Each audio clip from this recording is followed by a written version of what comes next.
प्रकार से बुद्धि की ओर बढ़ते हैं, वह बुद्धि जो अब शुद्ध हो गई है, जो अब शुद्धतम रूप ले रही है।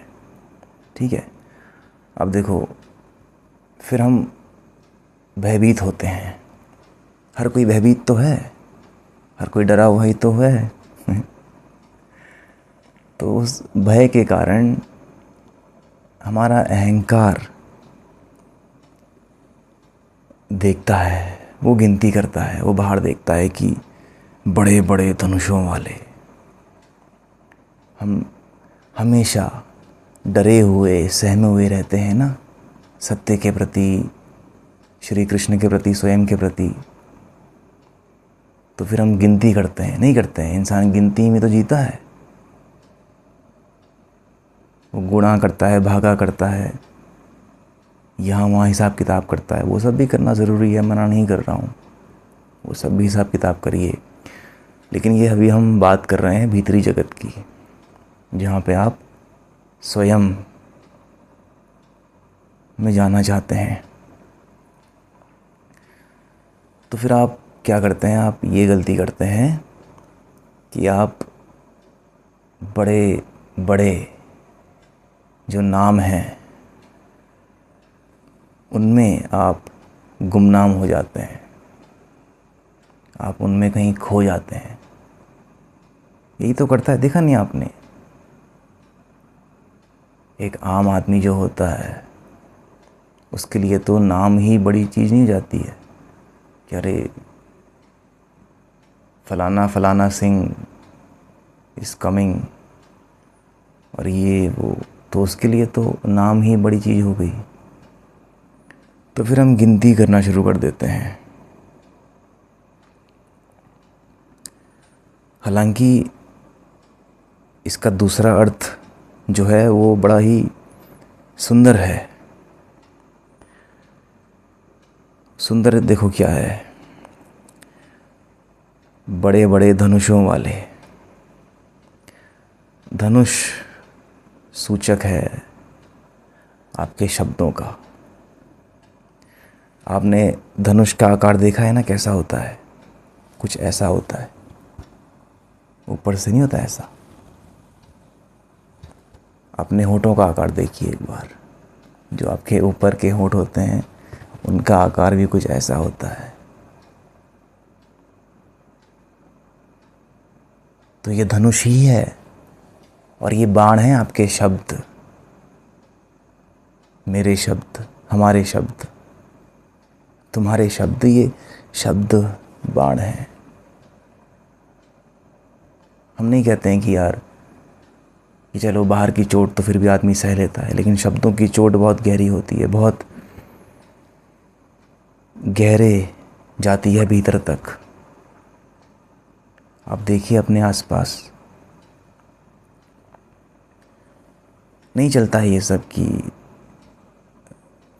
भाई भाई में बंटवारा हो गया तो बात नहीं करते हैं, वो शादी में बुलाया है तो शादी में नहीं जाते हैं, या वो उससे नहीं मिलते हैं, उससे नहीं मिलते हैं। ये सब आपके आसपास होता है? नहीं होता है, बिल्कुल होता है। भले ही आप इसे ना स्वीकारें या स्वीकारें, वो तुम्हारे ऊपर है, वो तुम्हारी इच्छा है यार, उसमें तुम स्वीकारो ना स्वीकारो। लेकिन ये चीज़ जो होती है वो तो मैं तुमसे कहूँगा ही कहूँगा। तो ये तुम अपने आसपास होते हुए देखते हो। तो ये यही है धनुष। तुम्हारा मुख क्या बोलते हो, बाण क्या निकलता है इससे बाहर। तभी वो तुमने देखा रहेगा ना रामायण में और महाभारत में, जो वो दिखाया, जो बनी है, मुझे नाम याद नहीं, B.R. चोपड़ा और जो उन्होंने बनाई है ना। तो उसमें वो चलता है महासंग्राम महासंग्राम, और वो संगीत बज रहा है, और वो यहाँ से बाण छोड़ रहे हैं, वो यहाँ से बाण छोड़ रहे हैं। वो क्या है? वो यही है पगले।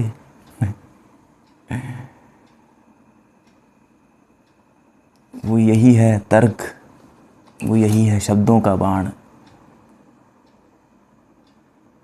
सूचक हैं सब, सूचकों को पकड़ना तो बहुत आगे जाओगे। अपने ही भीतर बैठे कृष्ण से मिल पाओगे, बिल्कुल मिल पाओगे। लेकिन पहले इन बातों को समझ लेना कि धनुष बाण, धनुष का क्या अर्थ है, ये भी मैं मानता हूँ कि आपको साफ हो गया होगा। युद्ध आपके भीतर जो चल ही रहा है लगातार बेहिसाब, रुकता नहीं है। युद्ध चलता ही रहता है, चलता ही रहता है और रुकता नहीं है। रुक भी जाता है, उसके लिए साधना है, उसके लिए अध्ययन है, स्वयं का अध्ययन, शास्त्रों का अध्ययन, अपने ही भीतर बैठे शिष्य को देखना, इसका भी अध्ययन। तो युद्ध भी रुक जाएगा ऐसा नहीं है, बल्कि रुक रहा होगा शायद।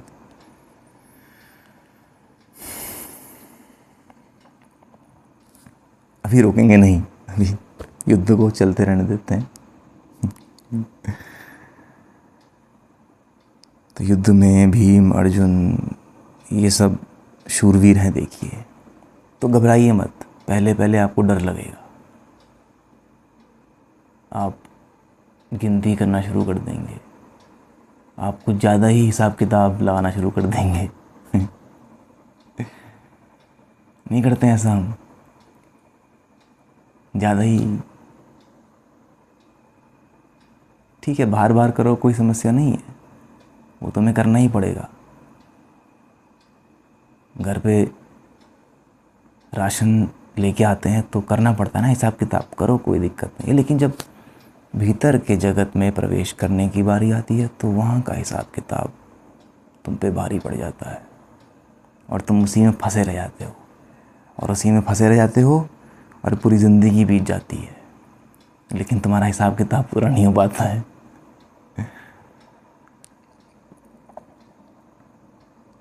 तो बहुत सारे नाम दिए गए हैं ना, देखिए हमने आपसे जैसे कि शुरुआत में ही कहा, फिर कहा कि ये सब महारथी हैं। डरना नहीं है आपको डरना नहीं है, क्योंकि डर तो मौजूद रहेगा आपके भीतर, सदैव रहेगा मौजूद। वो आपके हाथ में नहीं है कि मैं डर को हमेशा के लिए हटा दूं, क्योंकि शरीर है ना, उसके गुण तो रहेंगे, उसके प्रभाव तो रहेंगे। अभी जीवित हो ना भाई, तो उसके प्रभाव और गुण तो रहेंगे ना साथ में। तो भयभीत नहीं होना है आपको।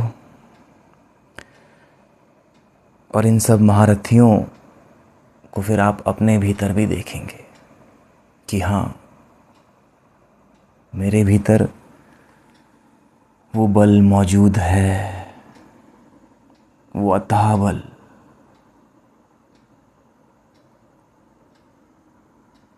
इतने सारे नाम हमने आपको बताए, वो सब बल के ही सूचक हैं। द्रौपदी के 5 पुत्र, और भी भीम, अर्जुन और नकुल, सहदेव, युधिष्ठिर, है ना, और बहुत सारे नाम हैं। जैसे हमने आपसे कहा था कि 5 पांडव क्या हैं, वो आपकी ये पंच ज्ञानेंद्रियाँ और पंच इंद्रियाँ जो होती हैं, तो इन्हीं से फिर भीतर के और द्वार खुलते हैं, आपके भीतर और गहरी शांति प्रवेश करती है। हालांकि शांति भी एक शब्द है, परंतु सूचक के रूप में है। एक ऐसी गहरी शांति जो आपने आज से पहले कभी भी महसूस नहीं करी। फिर आपको उसके दर्शन होने लगते हैं।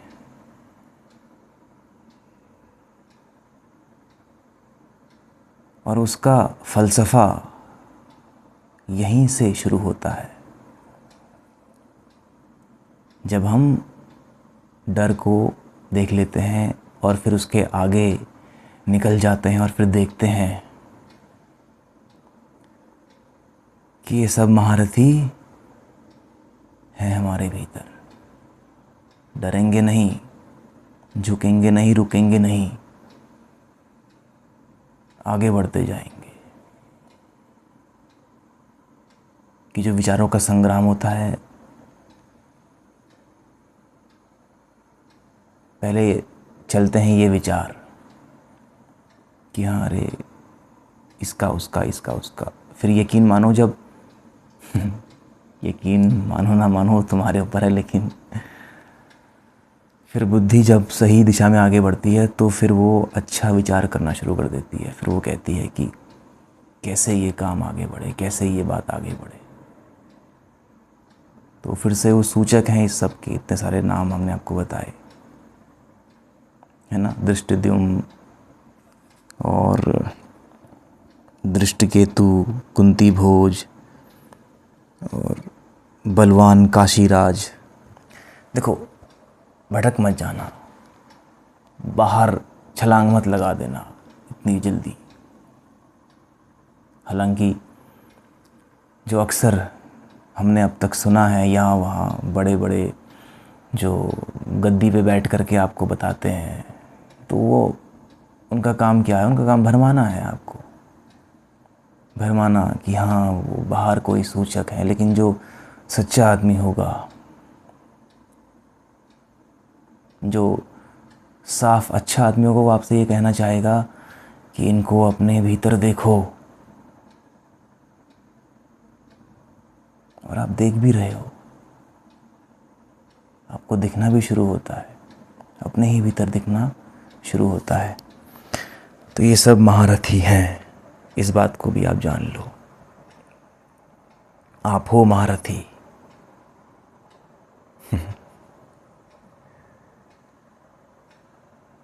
लेकिन देखो, हालांकि ये सब बातें श्री कृष्ण के चरित्र से नहीं आ रही हैं, है ना। आपके मन में शंका उठनी चाहिए, अगर नहीं उठती है तो, कि यार ये सब तो अभी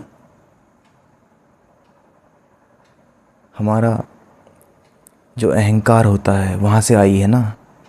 अहंकार से बुद्धि उपजी है, और बुद्धि, जैसे हमने आपसे कहा, दो उसके फलसफे हो जाते हैं, क्योंकि हम द्वैत में जीते हैं। देखो, द्वैत का ही रूप मिलेगा आपको, द्वैत में जीते हो, द्वैत का ही रूप मिलेगा। लेकिन फिर वो